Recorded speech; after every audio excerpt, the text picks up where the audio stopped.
ライガルダ10匹必要？こんめし、美食屋店長の MDS です。この間ボルゼックスがとてもかわいそうなショート動画を上げたんだけど、見てくれたかな？現状唯一の発電適性4で、さらにアップデで夜行性が追加。ボルゼックスがかわいそうになるのは必然なんだけど、実際のところボルゼックスって何匹いるの？厳選してないときは？そんな疑問を解消するために電力の実験をしてきました。対象パルはボルゼックスとライガルダ。ボルゼックスは厳選育成済みの最適ボルゼックス。ライガルダは発電と関係ないパッシブを持った野生個体を使っています。また全ての実験で餌はサラダを与えています。実験の結果はこちら。値は目測で大雑把なものである点に注意ね。ちなみに発電適性は3から4、4から5になるたびに2倍の効率で、同じ適正値の場合は作業速度に比例した発電速度になるみたいだね。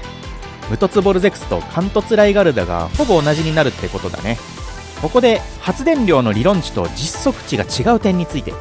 理論値は手出しで発電する場合の値だね。手出しは休憩したりしないから効率最強。実測値は電力を消費しない拠点に大量の発電機を置いて30分発電させた結果なんだけど、これは休憩の乱数や拠点の形によって左右される点に注意。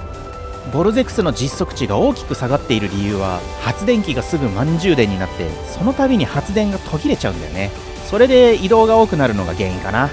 実際には発電と同時に電力が消費されるから、その分移動が減ってもう少し効率は良くなるはず。では必要パル数の計算方法。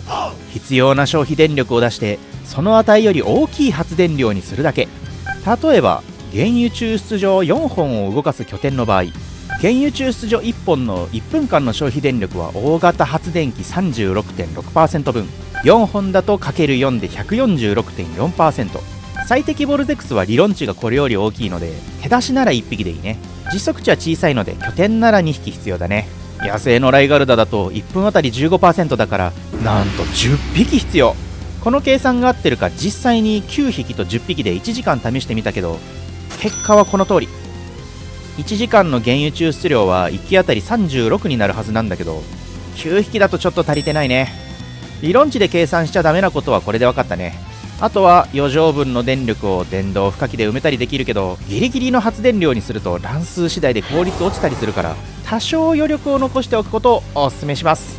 ごめん、肝心の野生ボルゼックスを忘れてた。野生ボルゼックスは理論値が1分あたり 39%。 ボルゼックスは夜行性ではないので夜寝るとして、パルワールドは昼1600秒夜320秒の5対1、つまり1日の効率は6分の5倍で 32.53%。 実測値は測定していないんだけど、ライガルダは理論値の 77% だからだいたい 77% 程度であると仮定して、ボルゼックスの実質発電量を1分あたり約 25% とすると、1分あたり 146.4% 発電するために必要なボルゼックスの数は6匹。実際にボルゼックス5匹の場合と6匹の場合で30分検証したら、見て、5匹だと全然足りてない。でも6匹になるとちゃんと夜も乗り越えられたので計算できてるね。ただ夜行性じゃないと発電機の蓄電量がギリギリだったから、夜行性ボルゼックスを用意するか大量の発電機を置いた方が良さそうでした。ということで、原油抽出所と電動負荷機の消費電力およびボルゼックスとライガルダの発電量まとめでした。かなりコンパクトにまとめたので、気になることとかわからないことがあったらコメントで聞いてね。ライブ配信もしてるからそっちも見に来てくれると嬉しいです。この動画がいいと思ったらチャンネル登録高評価の方もお願いします。ここまでご視聴ありがとうございました。それではまた次の動画でお会いしましょう。バイバイ。